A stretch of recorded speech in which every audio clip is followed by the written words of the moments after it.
What's going on, guys? It's Michael MGF, and today I'm going to be doing another LEGO Minecraft 2014 analysis video on the rest of the minifig scale sets, regardless of how late this video is. And yeah, I apologize for that, but if you've been keeping up, I've been pretty preoccupied with showcase videos, so that's why this video is kind of delayed, and it's a little bit late, but I did guarantee in the last LEGO Minecraft analysis video that I would do this one, and so I didn't talk myself out of it. And so yeah, these four sets are the rest of the LEGO Minecraft 2014 lineup. This will be the last LEGO Minecraft minifig scale analysis for now. And yeah, so these sets, you guys, if you watched my last analysis video, you guys know what I think of the minifig scale sets. This entire lineup, these sets really need tiles, but then obviously, like I've already mentioned in the last analysis as well, you know, they're probably keeping the tiles off for playability purposes so that you can stick your figures wherever you want on the set, and it's a whole thing. I'll get into all of this right now. Some of these sets do have some pretty awesome elements to them, such as the Enderdragon and other things like that, so we'll get into all of this right now.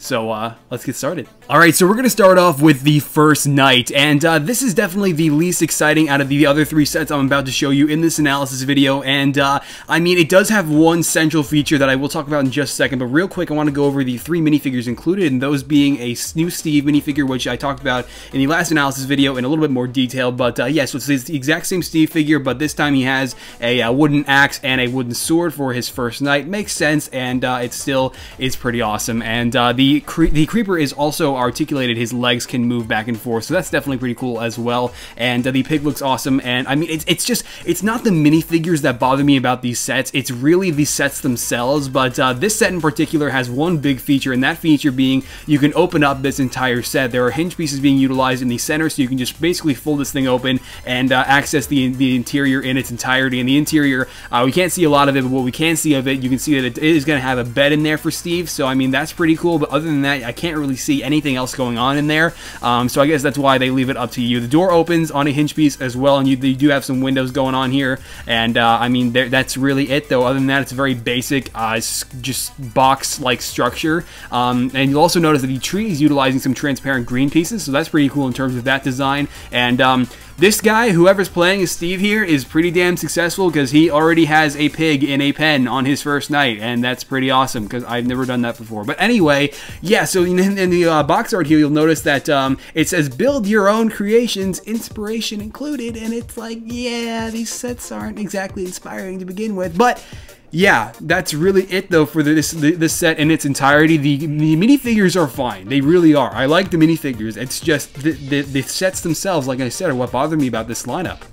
Alright, and for our second set, we have the crafting box, and the crafting box is basically just a large variety of pieces and minifigures that you can utilize to make it into your own sets, and you can tell it's basically demonstrated on the bottom of the box art that you can make a pretty nice amount of different structures with what you're given, and so it says 8-in-1 building instructions, so I don't believe that actually means you're given instructions for the rest of the sets. Obviously, that obviously means that you're given instructions for a variety of different models that you can make, and then obviously you also have the option to make whatever it is you want to, but there is no piece count on any of these set pictures, so I have no idea how big this set's going to be, and obviously the picture on the front is kind of misleading because it's not going to show exactly how many pieces are included in just one big pile, so I mean, but in that pile you can see we've got the same Steve minifigure with a diamond pickaxe this time, so that's pretty cool to see, but obviously, you know, because LEGO can't overmold things, it does not have the brown actual, you know, the brown hilt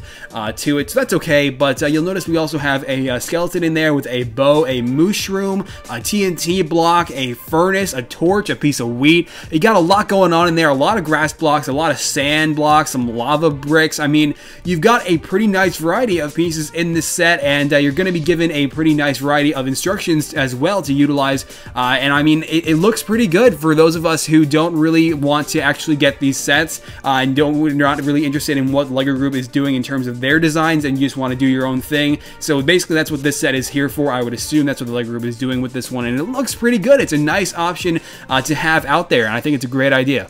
For the third set, we honestly have the set that takes the cake for me for one reason, and that reason being the Enderdragon. We've got the End, and we just got the micro world of the End, and by the end of the year, we're already getting the End in minifig scale form, so I guess that's kind of cool. But I mean, this set, it does look really awesome, like I said, but just because of that Enderdragon, and also the Diamond Armored Steve, which also looks pretty cool. I really wish you could get a higher res look at that armor, because that armor looks like it'll be removable, so that's pretty exciting. I can't wait to see what those new molds are like, because they look pretty awesome based on the low res image that we can see here. And yeah, so this set clearly is just a bunch of plates and bricks, and then you have the ender pillars, which with some transparent bricks on top of those, and that's really all this set is.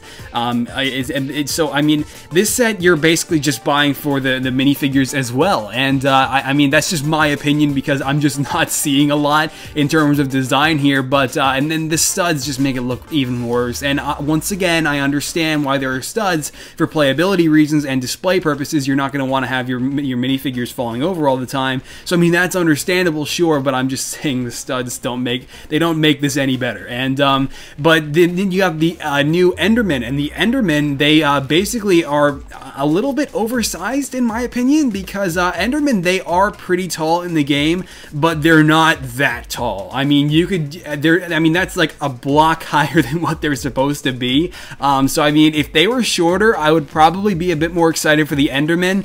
So I can't say I'm fond of their design. I like what the LEGO group was trying to do. It's just they made them oversized for no good reason. As it is, they're already too big for the Ender pillars. So I mean, that's kind of problematic. But the Enderdragon itself, I have no complaints over. That Enderdragon design, that is amazing, and I love what they did with the tail, the wings, the head, the everything about it is a fantastic design, and it looks pretty well articulated too. So I think the Enderdragon is this just because the Enderdragon that this makes this set the one that I'm most excited for. So and then another thing that is included with this set, you'll notice that we do also get what looks like the portal back to the overworld. You can see it in the bottom right corner. I could be completely mistaken, but it looks like it has a dragon egg on top of it, so that's why I'm assuming that's what that is. Even though it does look a little bit different, I don't particularly know, but I would assume that's the portal back to the overworld that you get after defeating the Enderdragon. So yeah, and another thing obviously you also get is you know, you have Steve on the little base there that everybody spawns in on when you go to the end. You always spawn a little platform out in the middle of nowhere, and I assume that's what that is. Either that or something that is completely slipping past me. But other than that, that's pretty much it for the end, the one that I am most excited for. And for our final set, we have the largest of all of these minifig scale sets, the Mine. And the Mine has a lot going on, and this design is a little bit uplifting for me because you can't see as many studs with this one, but this one does capture a pretty nice variety of elements from Minecraft that we can all recognize, and we're just going to start from top to bottom. But before we do that, I do want to talk about the minifigures included here, such as Steve in iron armor, who is also wielding an iron sword, so it's really great to see that mold that we just saw with the Diamond Armored Steve, obviously recolored to be iron. It looks like a really awesome mold. Can't wait to get a better look at it. And so that is included. Obviously, it's going to be the same Steve minifigure, just with the iron helmet, sword, and chest piece. So that's pretty cool to see. The same creeper as well, with the same articulated legs and printed face. The same spider from the farm, and this time he actually has a web. And I never really saw that piece that's behind him as being a web, but it is pretty cool to see it being utilized in such a way. And then you'll also notice we have the skeleton included here as well. Same skeleton, same design, same head, same bow, same everything. And then we also have a zombie, and we all know what the zombie looks like, and it's cool to get all these mobs in one big set. So this set is actually pretty nicely packed with features, and like I said, a lot of elements that you'll recognize from Minecraft. And so I guess we'll actually start from the bottom, because there's more going on in the bottom than there is on the top. So on the bottom, on the very left corner, you'll notice we have a diamond ore, which is pretty cool to see, and we have water in the very, like at the midway point, flowing all the way down to the bottom, which is pretty cool, utilizing a ton of transparent blue bricks. And then you'll also notice we have some lava on the far right side of the set, which looks like it'll be going underneath the entirety of the set, but maybe not. And we also have some black bricks under there, which I assume are the obsidian bricks, because you have, obviously you have the water and the lava colliding, and then you have another diamond ore right around that obsidian, which is pretty cool to see as well. And now that I'm looking at it a little bit closer, it looks like there's a lot more obsidian than what I was just referring to. You can see a little bit more if you look a little bit closer, so that's pretty cool. And yeah, so then another thing we have here is an actual minecart track running through the midway point of this thing and then down to the bottom. And now that looks pretty awesome as well, and it looks like it has a fully functional minecart that you can use for it. So in the minecart we have a TNT block, which is pretty cool to see another one of those. And if we've actually already seen on the official LEGO Minecraft Facebook page that you can see a minifigure in the Minecart, so that's pretty cool. And we all know that piece, though. It's just the basic crate that you guys know that piece. I'm sure you've seen it before, but now it's being molded in gray and utilized as a minecart, so that's pretty awesome to see. And another thing to point out is we have a redstone torch on the bottom left corner as well, right near that diamond ore, so that's pretty cool to see. And not to mention, we have a bunch of ladders on this set. You'll notice a couple of them are on the right side. You can see I have a couple ladders going up to the very top, back up to the surface. And then on the opposite side of the set, on the left, or the top left corner, we have a ball pin that you push in, and that launches some TNT along with a bunch of other blocks, and in one of those blocks being a coal ore, so that's pretty cool to see a coal ore. And in this set, I'm pretty sure they had one in the cave as well, and there are torches all over this thing. You'll notice that I would assume this is what you would consider to be a mine shaft. I mean, because you have the wooden beams and the wooden bridges, just like the way a mine shaft is. And this set looks more like a ravine than a mine. It looks like one of those ravines that is combined with a mine shaft. So I mean, it looks really, it's nicely represented. I really like what the LEGO Group is doing with this one. There's a lot that you can recognize from this set, and to recap all of it, you have the fully functioning minecart, you have the torches, you have the iron pickaxe on the right side, you have the water flowing, looking just like it does in the game, you have the diamond ore, you have the coal ore, the redstone torch. Did I say the redstone torch? I don't know if I did. Yeah, the coal ore, and like I already pointed out, the ladders, the wooden planks for the actual mine shaft portion of this thing. So a lot of recognizable elements for my average Minecraft player. I know I recognized all of them in a heartbeat, so at least the LEGO Group did a pretty good job representing these elements, because if you guys remember the farm, it was not done as well, and it took me a while to figure out what they were trying to represent in that set, but then in this set, it's pretty easy to tell, so that's a good thing. And then on the very top, you have a couple more trees, similar to the ones we saw in the first night, and along with the continuation of another wooded bridge for the mine shaft. So there's a lot going on in this one, and this is definitely one of the higher points of these sets. It's this one and the end that are easily the best, that I'm looking forward to the most. So yeah, that is pretty much it though for this analysis video. And just to clarify one more time, I am fully supporting these sets for the most part. It's just I am not supporting what they're doing, you know, in terms of the actual sets themselves, in terms of the studded aspect. And I mean, this is really back and forth for me, because like I understand what the LEGO Group is going for with these sets. It's just the fact that they aren't smooth makes these look so distant from Minecraft in a lot of ways, and that's really the only big problem that I have with these. So I mean, I'm probably gonna go on Bricklink and put some tiles over some of these sets to make them look a little better for display, because it will do a lot for these sets, and for people like me who don't care about my minifigures falling over all the time, it's a good thing to do. And but other than that though, that is pretty much it for the final analysis for the first wave of LEGO Minecraft minifig scale sets. Really hoping that this does not mean the end of the micro worlds. And speaking of micro worlds, I am going to be starting on the Achievement Hunter micro mobs pretty soon, so I'm looking forward to doing that,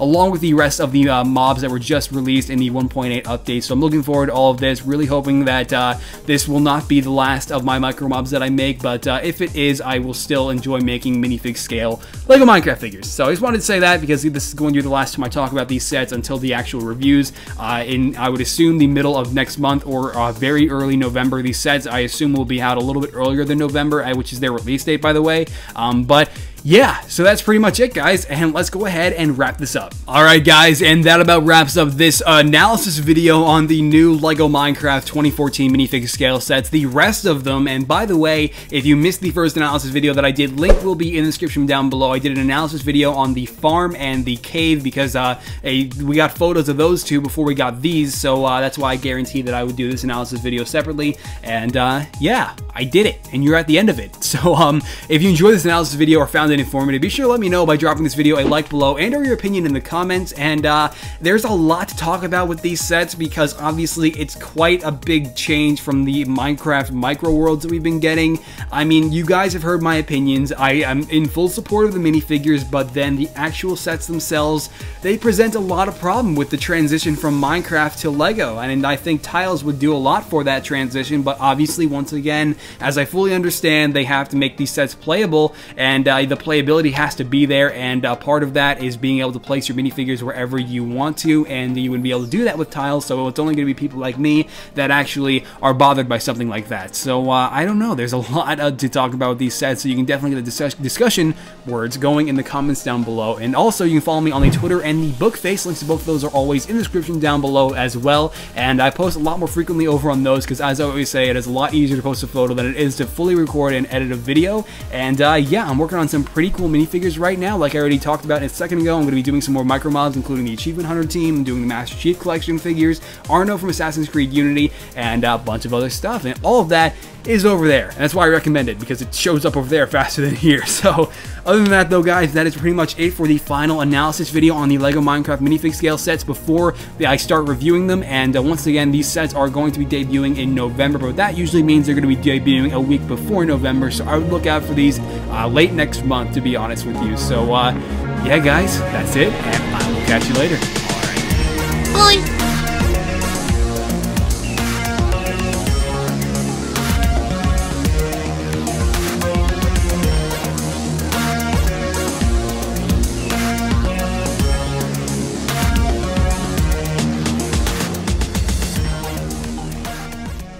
This is Michael MGF, and today I'm going to be doing another custom... This is not a showcase. I did like 3 showcases recently. I'm so hooked on freaking showcases. I just said it a second ago, LEGO they're probably keeping the studs off these sets. That's the opposite of what I was trying to say. I was trying to say keeping the tiles off these... Oh my god. Yeah, so these 4 sets, I can't count anymore, look amazing. That's not true. Why did I say that? For the final set, we've got the... Is it the cave or is it the mine? I completely forget. That about concludes this showcase. This is still not a showcase.